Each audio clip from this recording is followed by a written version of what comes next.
Assalamualaikum warahmatullahi wabarakatuh. Ayah bunda, setelah kita mendengar kisah ayahanda Umar bin Khattab, kita mendengar tentang kisah ayahanda Abu Bakar, rasa-rasanya 14 hari itu nggak cukup kita bercerita dengan anak-anak kita. Kita rasanya nggak cukup melihat berbinarnya mata anak kita, mendengarkan ketakjuban kehebatan ayahanda Abu Bakar, ayahanda Umar. Rasanya kita mau menambah hari lagi, rasanya banyak yang harus kita ceritakan kepada anak-anak kita. Satu yang berikut ini yang harus kita ceritakan kepada anak-anak kita, yang akan menentukan seperti apa ke depan anak-anak kita, yang akan menentukan seperti apa bangsa ini, yaitu jujur. Berikut ini Kak Dwi akan menceritakan Ka'ab bin Malik, seorang sahabat yang Masya Allah jujurnya luar biasa. Mudah-mudahan anak kita nanti akan menjadi jujur seperti Ka'ab. Selamat menyaksikan.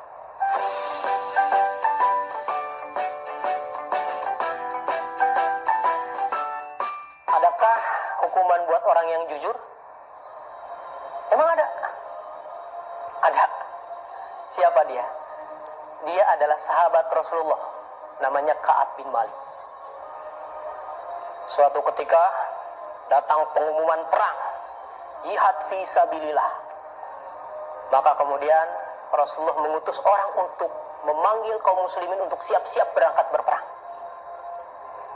Di kota Madinah, tentu saja orang-orang beriman akan selalu menyambut seruan untuk berjihad di jalan Allah Subhanahu wa taala. Tetapi ada saja orang-orang munafik yang mereka, ya Rasulullah kami izin, mereka tiba-tiba yang tadinya sudah siap kemudian membatalkan kepergian mereka. Ada Ka'ab bin Malik. Ka'ab bin Malik itu ketika mendengar seruan hayyalal jihad, hayyalal jihad, hayyalal jihad, wah dia sudah semangat. Dia akan mempersiapkan kuda terbaik, dia akan mempersiapkan semua perlengkapan perang, dia akan memilih. Ketika dia sudah berangkat ke pasar, tiba-tiba dia melihat ada kebun kurma. Wah, indah sekali. Ini udah lagi musim panen nih kurmanya nih. Yang melihat-melihat sampai lupa. Dia pulang, dia lupa tujuan dia ke pasar adalah membeli kuda, mempersiapkan perlengkapan perang. Besoknya dia berangkat lagi ke pasar. Tapi selalu ketika melihat kebun kurma itu, wah ini suasana yang sayang ini, kalau tiba-tiba berperang, kurmanya siapa yang metik? Dia lupa sama tujuan pertama, bahwa dia harus ke pasar untuk mempersiapkan perlengkapan perang dan kuda terbaiknya. Sampai kemudian dia menunda, sampai ternyata Rasulullah dan para sahabat sudah berangkat ke medan perang. Kata Ka'ab bin Malik, aku masih bisa menyusul.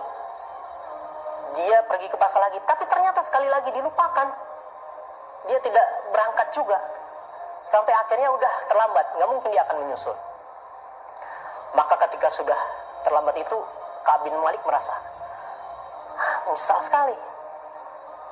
Bagaimana mungkin panggilan berjihad kok dia nggak ikut? Kenapa dia nggak bisa mempersiapkan? Padahal kata Ka'ab bin Malik, dia pernah bilang, waktu itu sebenarnya aku bisa menyiapkan kuda terbaik, perlengkapan perang terbaik, tapi tidak berangkat.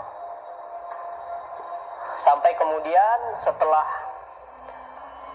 beberapa waktu lama, Rasulullah bertanya kepada para sahabat. Ini ketika Rasulullah dan para sahabat sudah menuju medan pertempuran. Rasulullah bertanya, kok tidak ada Ka'ab bin Malik? Ada yang tahu dia di mana? Sahabat? Nggak ada yang tahu. Kemudian ketika perjalanan pulang, semua orang-orang mulai mempersiapkan, terutama orang-orang munafik mempersiapkan alasan. Ka'ab bin Malik bingung, apa yang harus aku katakan? Aku tidak berangkat berperang bersama Rasulullah. Aku kalau mengikuti orang-orang munafik bisa saja, karena emang waktu itu yang nggak ikut perang itu cuma dua, orang munafik atau orang-orang yang mendapat uzur, dia sakit atau sudah tua. Maka Ka'ab bin Malik apakah masuk di dalam keduanya? Dia sehat, tidak sakit, dia masih muda. Dia ketakutan, kenapa? Jangan-jangan dia termasuk ke dalam golongan orang-orang munafik. Maka kemudian ketika Rasulullah pulang, kebiasaan Rasulullah nih kalau pulang dari perang, pertama yang dia datangi bukan langsung pulang ke rumah, tapi ke masjid. Sholat 2 rakaat dan menunggu orang-orang yang tadinya siap berperang, kemudian mereka membatalkan keberangkatan mereka. Maka datanglah orang-orang munafik ini.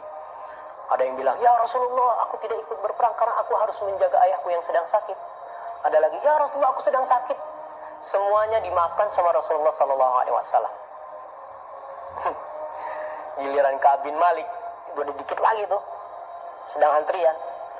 Teman-temannya bilang, udah Ka'ab, kamu bikin alasan aja, Rasulullah pasti percaya. Hampir-hampir saja Ka'ab bin Malik tuh ketika sudah di hadapan Rasulullah SAW, hampir saja dia mengucapkan perkataan alasan. Tapi kemudian Ka'ab bin Malik, ya Rasulullah, aku adalah orang yang paling pintar dalam membuat alasan. Aku yakin kalau aku bisa membuat alasan, engkau pasti percaya. Tapi sesungguhnya aku akan mengatakan kepadamu sesuatu yang sangat jujur ya Rasulullah. Ada apa wahai Ka'ab bin Malik? Ya Rasulullah, aku tidak ikut berperang. Aku tidak ikut mempersiapkan perbekalan perang karena sesungguhnya ada rasa malas di dalam hatiku sehingga tertunda sehingga aku tidak ikut berperang. Apa kata Rasulullah? Baik, tunggu hukuman dari Allah dan Rasulnya. Ka'ab bin Malik jujur, tapi malah mendapatkan hukuman. Kira-kira apa hukumannya? Begitu selesai keluar dari masjid, orang-orang itu langsung bilang, aduh Ka'ab gimana sih? Kamu kan sebenarnya bisa nih, kita aja selamat nih, gak bakal dihukum. Rasulullah percaya. Kata Ka'ab bin Malik, aku gak bisa. Aku gak bisa berdusta di hadapan Rasulullah. Maka kemudian datanglah kabar bahwa Ka'ab bin Malik diisolasi. Bukan dikarantina, bukan. Tapi tidak boleh ada yang mengajak bicara kepadanya. Maka semua di kota Madinah itu kemudian tidak ada yang mengajak bicara kepada Ka'ab bin Malik. Wah, sampai-sampai nih suatu ketika Ka'ab bin Malik sholat di samping Rasulullah. Kemudian selesai sholat, Ka'ab bin Malik mengucapkan salam. Assalamualaikum ya Rasulullah. Rasulullah langsung berpaling muka, nggak mau menjawab salam. Betapa sedihnya hati Ka'ab bin Malik. Mengucap salam tapi nggak dijawab. Itu dijalani oleh Ka'ab bin Malik berhari-hari sampai begitu banyak datang godaan. Tiba-tiba datang utusan dari luar kota Madinah. Dia mencari adakah orang yang bernama Ka'ab bin Malik. Ini orang asing, utusan Romawi. Oh ada di sana. Silakan. Iya ada di sana. Maka ditemuilah Ka'ab bin Malik oleh utusan dari Romawi tadi.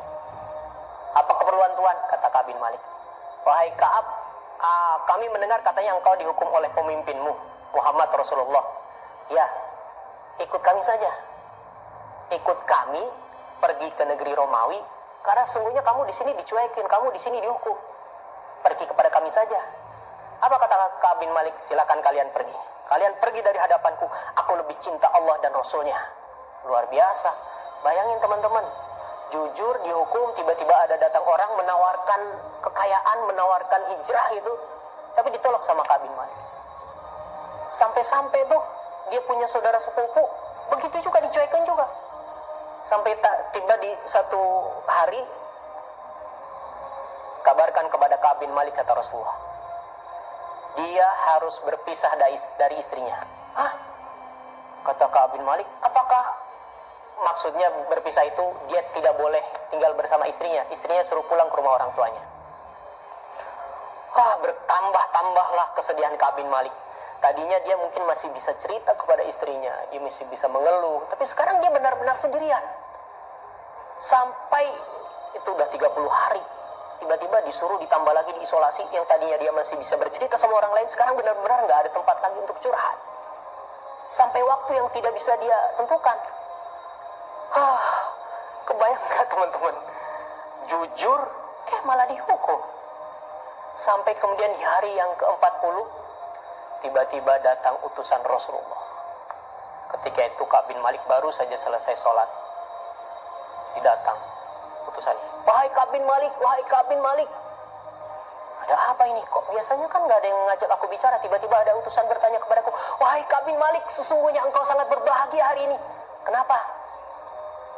Kata Rasulullah, engkau diampuni. Aku diampuni. Itu langsung saking senangnya Ka'ab bin Malik, dia buka bajunya. Nih, baju aku buat kamu. Padahal dia nggak punya baju lagi selain yang dia pakai. Tapi dia pakai lagi. Kemudian dia datang, pengen ketemu sama Rasulullah. Itu sepanjang perjalanan menuju masjid dia ingin ketemu Rasulullah. Itu semua sahabat berbaris. Selamat wahai Ka'ab bin Malik. Selamat wahai Ka'ab bin Malik. Selamat wahai Ka'ab bin Malik. Itu sampai ketika bertemu dengan Rasulullah, dia lihat wajahnya Rasulullah yang seindah bulan purnama itu tersenyum. Kemudian Dia mengatakan kepada Ka'ab bin Malik, wahai Ka'ab, selamatlah. Selamat ini adalah hari yang terbahagia, hari yang paling berbahagia setelah kamu dilahirkan dan kamu masuk ke dalam Islam. Apa itu wahai Rasulullah? Engkau telah diampuni.